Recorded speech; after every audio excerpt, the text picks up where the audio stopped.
السلام عليكم ورحمة الله وبركاته.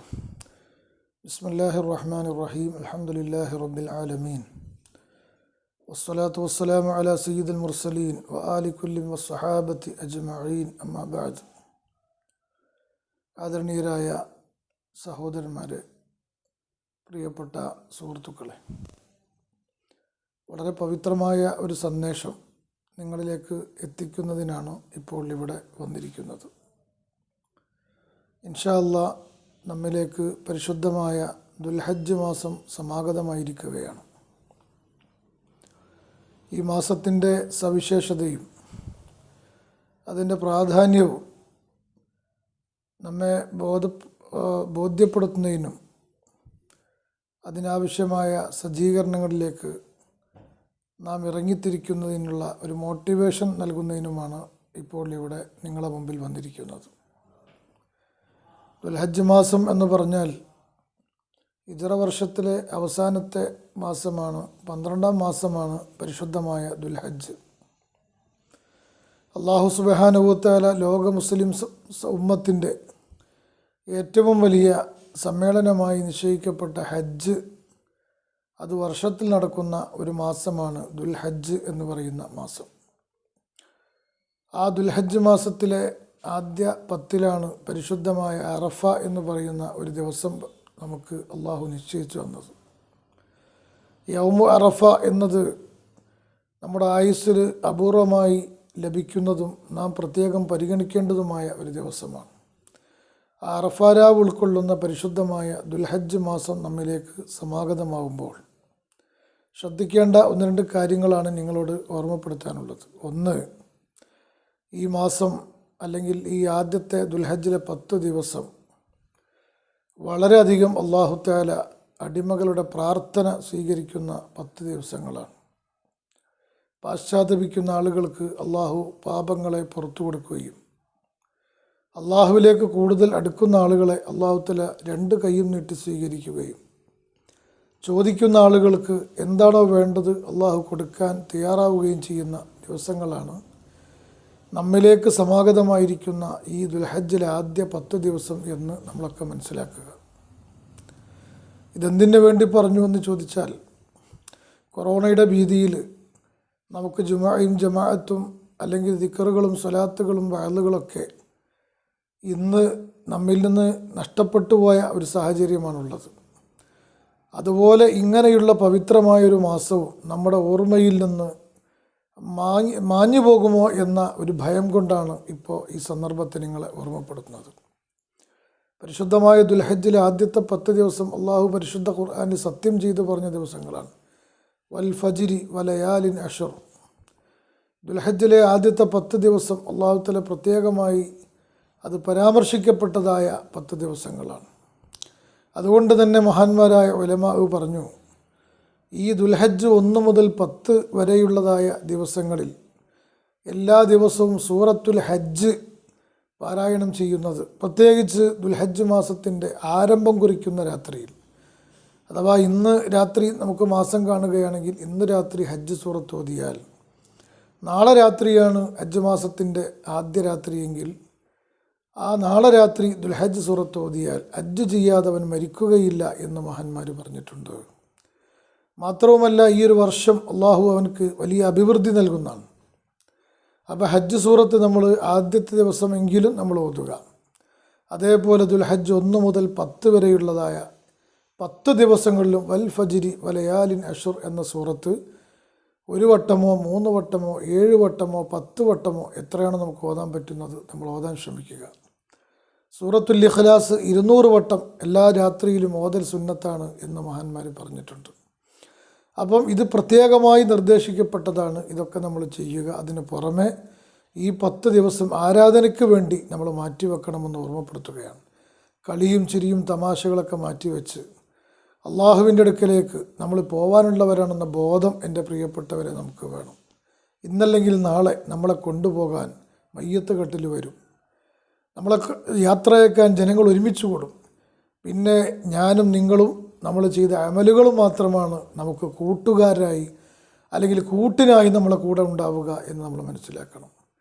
അതുകൊണ്ട് പവിത്രമായ ഇത്തരത്തിലുള്ള രാത്രികളും പകലുകളും മാസങ്ങളൊക്കെ വരുമ്പോൾ അതിനെ ജസ്റ്റ് ഒന്ന് പരിഗണിച്ച് അള്ളാഹുവിലേക്ക് കൂടുതൽ അടുക്കാനും കൂടുതൽ ഖുർആൻ ഓതാനും ദിക്റ് ചൊല്ലാനും സ്വലാത്ത് ചൊല്ലാനും ഇബാദത്തുകൾക്ക് വേണ്ടി മാറ്റിവെക്കാനും നമ്മളൊക്കെ ശ്രമിക്കണമെന്ന് ഓർമ്മപ്പെടുത്തുകയാണ്. ഇപ്പം നിങ്ങൾ കണ്ടില്ലേ, കൊറോണ പിടിച്ച എത്ര ആളുകളാണ് മരിക്കുന്നത്. വളരെ പെട്ടെന്നാണ് മരണങ്ങളൊക്കെ സംഭവിക്കുന്നത്. അതുകൊണ്ട് മരിക്കുന്നതിന് മുമ്പ് എന്തെങ്കിലുമൊക്കെ ഡെപ്പോസിറ്റ് ചെയ്യാൻ ആഖിറത്തിലേക്ക് നമ്മൾ പോകുമ്പോൾ അവിടെ നമ്മുടെ അക്കൗണ്ടിൽ ഇബാദത്തുകൾ എന്ന് പറയുന്ന ആ ഒരു ഡെപ്പോസിറ്റ് നമുക്ക് ഉണ്ടാക്കിയെടുക്കാൻ ഇത്രയും പവിത്രമായ ദിവസങ്ങൾ ഉപയോഗപ്പെടുത്തണമെന്ന് ഓർമ്മപ്പെടുത്തുകയാണ്. അതേപോലെ തന്നെ ദുൽഹജ്ജിൻ്റെ 10 ദിവസം നോമ്പെടുക്കുന്നവരുണ്ട്, നല്ല കാര്യമാണ്.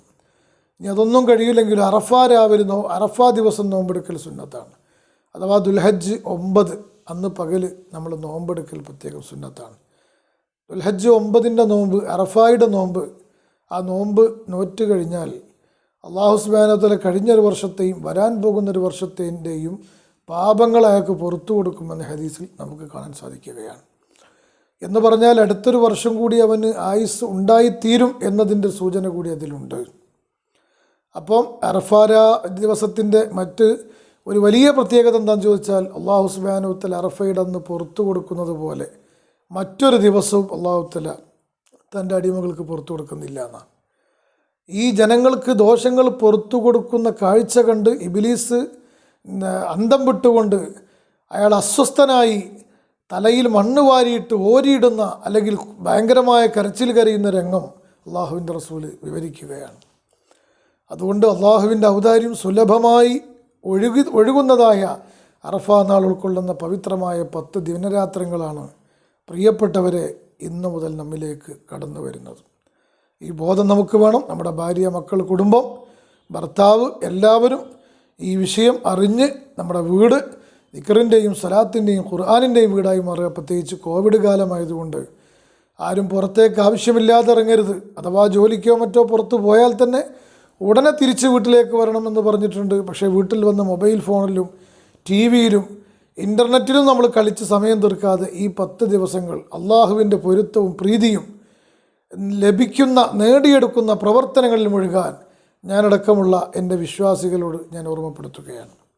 പിന്നെ ദുൽഹജ്ജ് മാസത്തിൽ നമുക്ക് പ്രത്യേകമായ സുന്നത്ത് എന്താണെന്ന് ചോദിച്ചാൽ ഉളുഹിയ്യത്ത് എന്ന് പറയുന്ന ഒരു കർമ്മം. അത് ഉളുഹിയ്യത്ത് അറുക്കാൻ ഉദ്ദേശിക്കുന്ന ആളുകൾ അല്ലെങ്കിൽ അത് നിയ്യത്ത് ചെയ്ത ആളുകൾ ദുൽഹജ്ജ് 1 മുതൽ ആ അറവ് നടക്കുന്നത് വരെ അവരുടെ നഖം, മുടി, താടി ഇതൊന്നും വെട്ടാതിരിക്കൽ പ്രത്യേകം സുന്നത്താണ്, വെട്ടൽ കറാഹത്താണ് എന്ന് പണ്ഡിതന്മാർ പറഞ്ഞിട്ടുണ്ട്. ഉളുഹിയ്യത്ത് സുന്നത്താണെങ്കിലും കഴിവുള്ള ആളുകൾ ഉളുഹിയ്യത്ത് ഒഴിവാക്കൽ കറാഹത്താണ് എന്നാണ് പണ്ഡിതന്മാർ പറഞ്ഞത്. അതൊരു സുന്നത്തല്ലേ ഉള്ളൂ എന്ന് പറയാൻ പറ്റില്ല. സാമ്പത്തിക ശേഷിയുള്ള ആളുകൾ ഉളുഹിയ്യത്ത് അറക്കണം എന്നാണ്, അല്ലെങ്കിൽ കറാഹത്താണ്.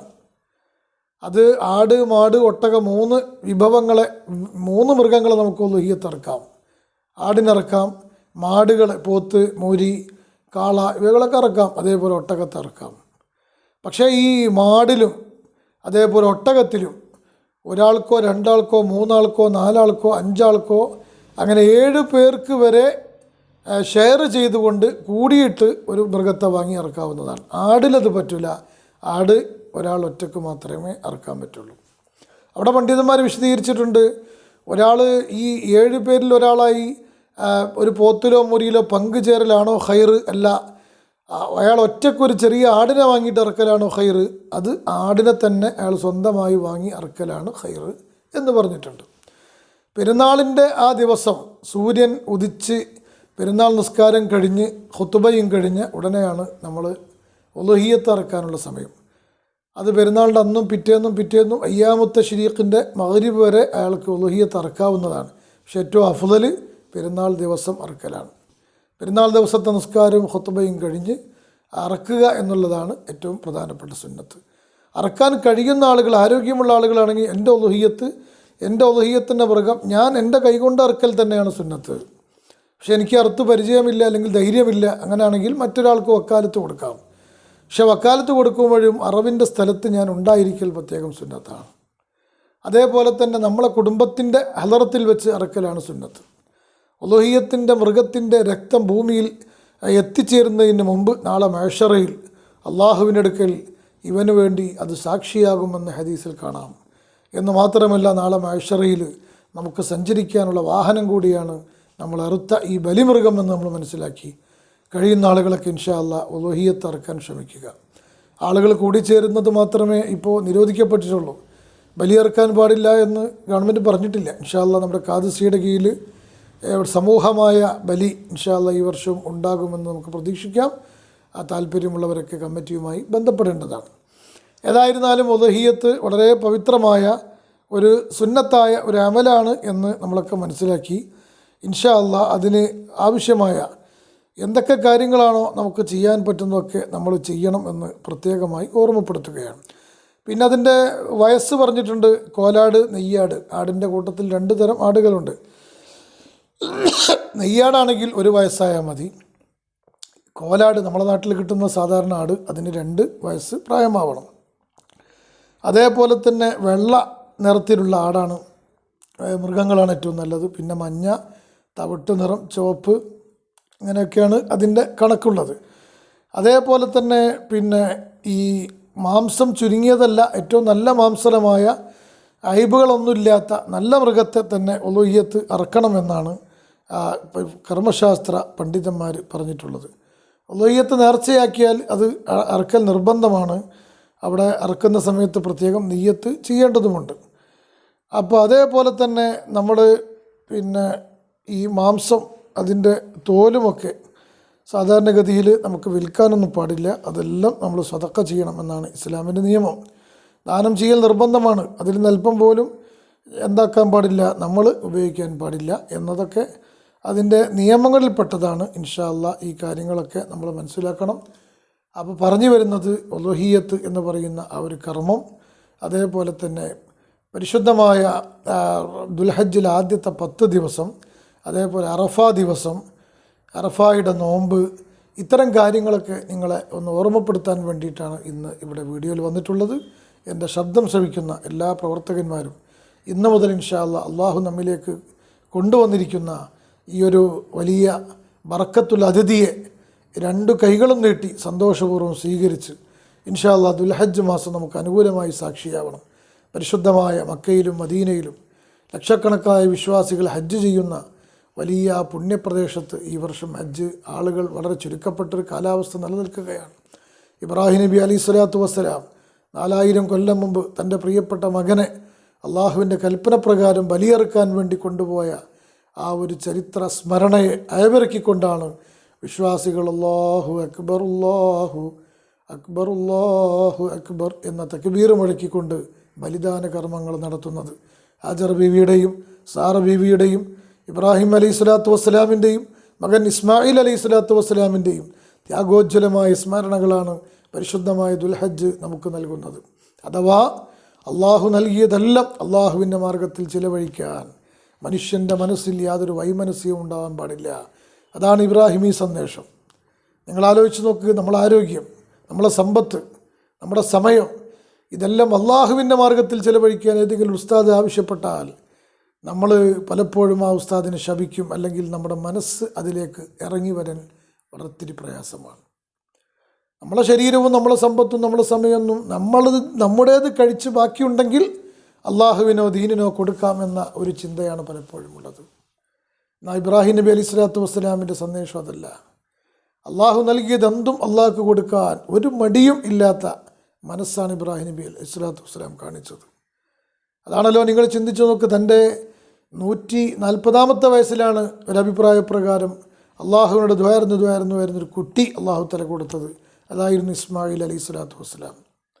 വാർദ്ധക്യത്തിൽ ജീവിതത്തിൽ നോറ്റ് കാത്തിരുന്ന് അവസാനം ദ്വാരുന്ന് അള്ളാഹു ഒരു കുട്ടിയെ കൊടുത്താൽ ആ കുട്ടിയോട് ആ ഉപ്പയ്ക്കും ഉമ്മക്കും എത്ര വലിയ വാത്സല്യമുണ്ടാകും.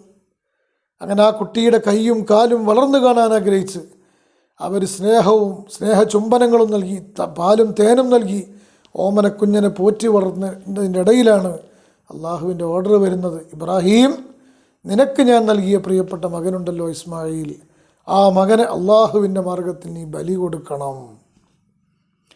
നിങ്ങൾ ആലോചിച്ച് നോക്ക്, അള്ളാഹു നൽകിയതെന്തും അള്ളാഹുവിന് കൊടുക്കാൻ ഒരു മനസ്സും ഒരു വൈമനസ്യവും ഉണ്ടാവാൻ പാടില്ല എന്ന് ഇബ്രാഹിം നബി നമ്മളെ പഠിപ്പിച്ചു.